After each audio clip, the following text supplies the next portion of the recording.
Outfit check. Outfit check tayo, mga ka-geng-geng! Yo, outfit check. Ops, wag mo nang mag-scroll. Outfit check, outfit check. Haircut check, haircut check. Ito lang ang malakas sa mga outfit. Ako lang ang malakas. Meron na akong parcel na bubuksan. Na-order ko siya sa Shopee, no. Kasi nga wala na akong magamit na sapatos. Lalo dadating na yung pasukan ulit next year, no. Babalik na ako sa trabaho pero wala na akong sapatos na magamit.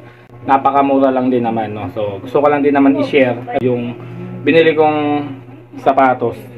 Ito mga idol, no. Sa halagang 99. So pangharabas ko lang din naman to. Dahil nga hindi naman ako mahilig bumili ng mga mamahaling mga sapatos. Kahit sa mga damit, pantalon, o mga gamit, no, hindi ako mahilig bumili ng sobrang mahal. Parang nanghihinayang kasi ako eh. Parang mas gusto ko kasi na basta may magamit lang. Tapos kung bibili man ako ng mahal, yung talagang sobrang mas mapapakinabangan ng lahat, no, ng pamilya ko. Pang sa akin lang din, okay na sa akin yung halagang mga ganito, 99, mga ganyan. Yun lang, ito, buksan na natin.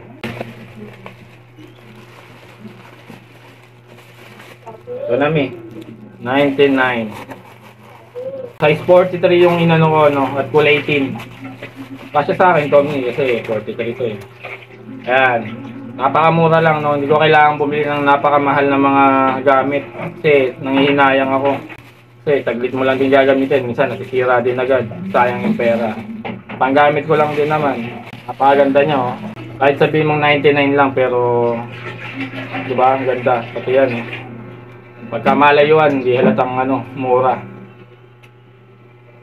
Yan. Okay, testing natin.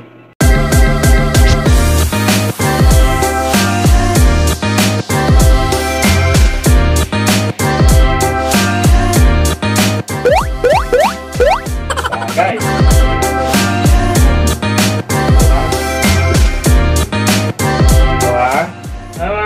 outfit check.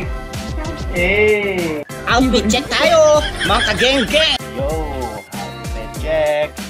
Ops, wag mo nang mag-scroll. Outfit check, outfit check. Haircut check, haircut check. Ito lang ang malakas sa mga outfit. Ako lang ang malakas. Diba? Halagang 99, no, may maganda na tayo sapatos.